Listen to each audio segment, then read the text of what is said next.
Kasus antara Sahara dan Yaimim yang bermula dari persoalan parkir sembarangan kini berkembang menjadi konflik besar yang mencakup tuduhan pelecehan dan pengusiran. Seorang netizen yang budiman dengan akun @natalia_pujiastutik mencoba mengurai kerumitan kasus ini dengan menyoroti ketidakkonsistenan cerita Sahara.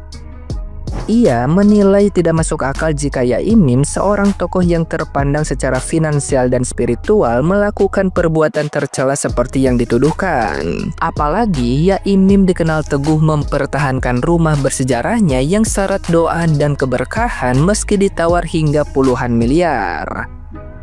Fakta mengejutkan muncul ketika diketahui Sahara pernah memegang ponsel Yaimim selama 10 hari dan diduga menyebarkan video pribadi Yaimim bersama istrinya. Padahal ponsel tersebut sudah diperingatkan agar tidak diutak-atik. Dalam narasi yang berkembang, Sahara disebut sering menanggapi teguran halus Yaimim dengan candaan yang bernada provokatif. Yaimim disebut hanya mengingatkan soal penampilan dan wangi parfum Sahara yang dinilai berlebihan bagi seorang perempuan berhijab. Namun, candaan Sahara justru mengarah pada nada menggoda yang kemudian menimbulkan kesalahpahaman. Situasi semakin rumit ketika video pribadi itu tersebar luas di kalangan terdekat Sahara, sehingga publik menilai ada unsur kesengajaan. Bahkan Perdana Menteri Malaysia disebut pernah memuji integritas Yaimim, memperkuat pandangan bahwa tuduhan terhadapnya tidak logis. Yaimim pun berani bersumpah atas nama Al-Quran untuk menegaskan bahwa dirinya tidak bersalah dalam kasus yang kini menjadi perhatian nasional tersebut. Yang masih bingung kasusnya Sahara sama Yaimim sama kayak aku. Jadi titik poinnya sampai sekarang itu masih belum jelas ini kenapa melebar sampai kemana-mana. Ya, kalau aku jadi polisi, aku jadi netizen pun, aku jadi KDM, aku jadi ya podcast lain kayak Densu atau Natalia Podcast itu, yang pasti tak tanya dedes. Istilahnya kalau bahasa Jawa dedes tuh kayak ditanya supaya kamu ngaku. Itu aku pasti ke Mbak Saharanya. Satu, kenapa kamu parkir sembarangan? Alasanmu apa? Ya kan? Terus kalau misalnya memang nggak boleh, terus apa yang membuat kamu tuh sampai sakit hati banget oleh Yaimim sampai kasus ini melebar kemana-mana, ya kan? Terutama ke katanya, terus sampai ke pengusiran. Itu yang tolong Mbak Zahara itu jelasin kenapa karena kalau aku lihat dari posisi Bapak Yaimim, ya itu nggak ada alasan untuk dia gimanain Sahara gitu loh. Secara mentality keuangan kayaknya Pak Yaimim lebih kaya. Selain mobilnya yang Innova Reborn, di video banyak beredar kalau mobilnya beliau tuh Lexus ya, sekitar tahun 2000 sekian gitu ya. Itu masih dibanderol sekitar harga 800 jutaan. Terus infonya yang terakhir itu kalau Yaimim itu tetap pindah, meskipun dia tidak jadi diusir nih ya, dia tetap akan pindah dari rumah itu, dan rumah itu nggak akan dijual sekalipun ditawar sampai 1 triliun atau 50M atau 80M. Karena rumah itu dibangun, ya yang rumah yang dibuat gaduh atau diparkir sembarangan oleh Sahara ya, rumah itu benar-benar penuh doa, penuh sejarah. Jadi ketika mau membangun, mau mengumpulkan duit itu penuh wiritan, terus kayak benar-benar doa banget minta Tuhan gitu loh, biar rumah ini jadi. Jadi ya ini memutuskan untuk tidak menjual rumah tersebut. Ya, oke. Poin yang pertama tadi aku pengen tahu banget apa motif sebenarnya di balik ini, ya kan? Hanya Mbak Sahara yang tahu. Suaminya pun nggak tahu, aku yakin. Mungkin Agil tahu. Terus update kedua, tadi update pertama kan rumahnya Yaimim nggak dijual ya. Update kedua, si Yaimim ini menjelaskan ya, setelah dari parkiran ini selesai kan merembet tuh ke masalah kepelecehan ya. Kemudian ada juga yang menjelaskan atau KDM bertanya kenapa kok bisa sampai video-video syurnya Pak Yaimim dengan istri ini Sahara bisa tahu. Nah, teman-teman mungkin belum tahu soal ini ya. Karena kalau dari pengakuan Pak Yaimim itu bilang sempat HP-nya beliau itu lemot, namanya HP lemot itu kan bikin emosi. Nah, terus ditawarkanlah Sahara yang menawarkan mau dibenerin atau gimana gitu sama Pak Yaimim. Oke, dan dibawa kurang lebih 10 hari. Ketika mau dibawa itu Yaimim bilang, Mbak Sahara, aku titip ya HP-ku, di situ tuh ada video pribadiku dengan istri, jangan diotak-atik. Ya, ini aku juga mungkin Pak Yaimim ini HP-nya juga belum ada mode kayak privacy ya, karena ada beberapa HP kan sudah bisa di privacy dan harus pakai PIN atau Face ID untuk membuka tersebut kan. Salah satunya HP ku.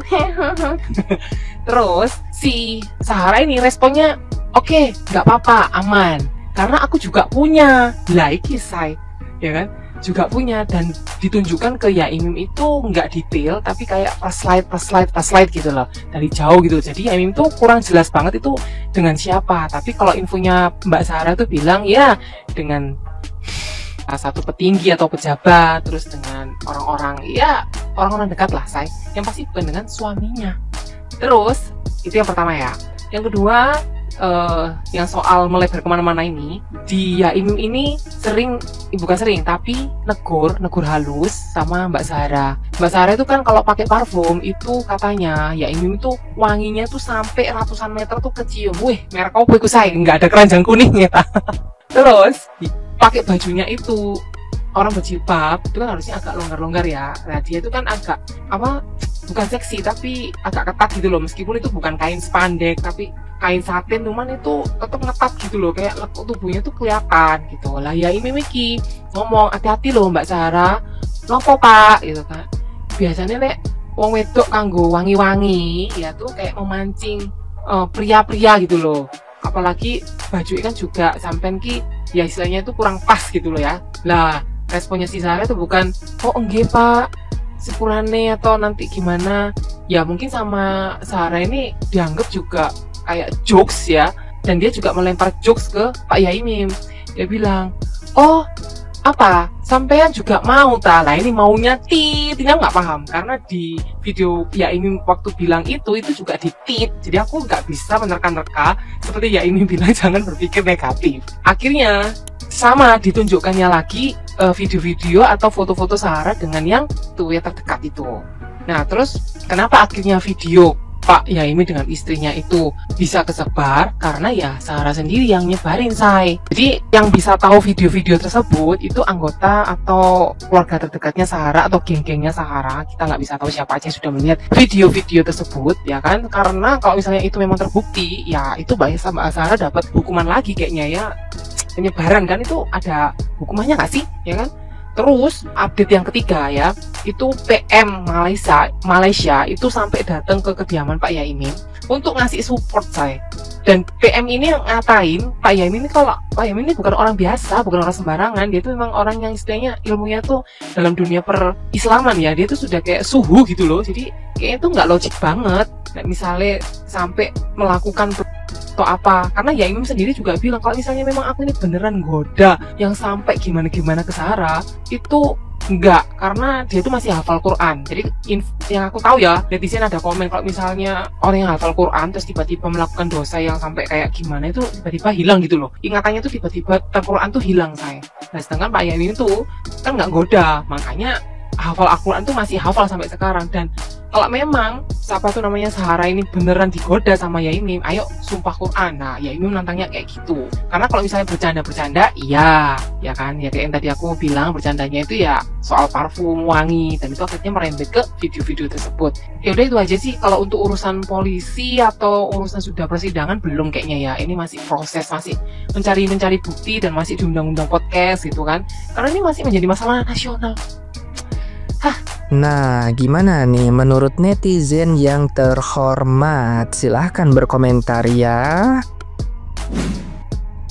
Satu kadang mikir gini teman-teman, kalaupun benar delik hukum yang dilaporkan oleh Mbak Sahara kepada Yaimim itu terkait pelecehan secara verbal, tentunya kalau kita lihat kan di sini hukuman yang terjadi itu kalau misalkan memang ini bisa dibuktikan itu adalah sekitar 9 bulan. Dan kalau kita konversi dengan permasalahan yang nantinya akan dibawa oleh Yaimim, itu kan banyak banget, mulai dari ITE, persekusi, pengusiran, dan kalau semisal itu dikonversi, tentunya pelanggarannya akan lebih berat kepada Yaimim itu tadi. Namun yang balik lagi, karena semuanya udah berproses secara hukum dan kita hanya melihat dan menunggu kira-kira keputusannya gimana. So gimana pendapat kalian teman-teman?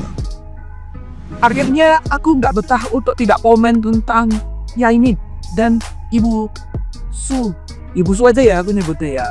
Jadi gini, kalau menurutku jelas tipu sekil sampai enggang nanti ya salah ya loh. Kenapa dia nggak balikin dirinya itu kalau orang tuanya dimarakutan kayak begitu, oke? Nah, sing aku tertarik banget mengikuti kasus ini karena apa? Orang sepinter Yaimin itu kata-katanya itu kalau kita telan-telan ya, itu penuh dengan kiasan, penuh dengan apa ya? Penuh dengan makna yang berbeda, ya. Seperti Belanda, roti, kebeda. Oh jadi mentah-mentah, bukan sari roti, kutu. Jadi yuk kita penonton aja guys. Gak usah komen menghujat juga, gak usah. Kita penonton aja, karena sudah dipegang sama kebahagiaan saya dengan baik tuh dengan Mas Yahaan. Oke, semangat bro, semangat. Aku ikut sedang bawa kasus ini dirimu yang megang. Oke, God bless you all dan Tuhan memberkati. Arema salah satu jiwa. Ojo usah aren aku yo. Asih, ojo usah aren aku. Yo, temenan nih, oke? Kanan cuma ngomong. Terima kasih. Hukum tetap berjalan bro. Jadi ini membahas terkait kasus Yamin dengan Sahara ya, Pak Yamin dengan Bu Sahara. Jadi gua kan ngeliat video-videonya Rose dan Min gitu ya. Karena itu dia sudah menyampaikan bahkan di hadapan para gubernur Jawa Barat dan wali kota Surabaya bahwa katanya mereka sudah berdamai, sudah saling memaafkan. Dan di video sebelumnya juga sudah ada video yang diposting bahwa Yamin sudah mendatangi gazebo daripada Pak Sofian dan si Sahara dan mereka di situ kelihatan sudah menyampaikan maaf. Ternyata memang secara hukum katanya ini orang-orang netizen masih berjalan. Ya nggak masalah sih ke gue mah kalau memang hukum masih berjalan, artinya kan ada hal-hal yang harus diselesaikan secara hukum terkait mengenai perundungan, pembulian, masalah nama baik. Ya mungkin Pak Yamin butuh pemulihan nama baik kali ya, dan dari pihak sebelah juga katanya melaporkan Pak Yamin juga. Ya oke, nggak apa-apa, itu kan sesuai dengan konstitusi undang-undang yang dianggap kalau dianggap itu sebagai pelanggaran hukum, dia mesti ditindak secara hukum.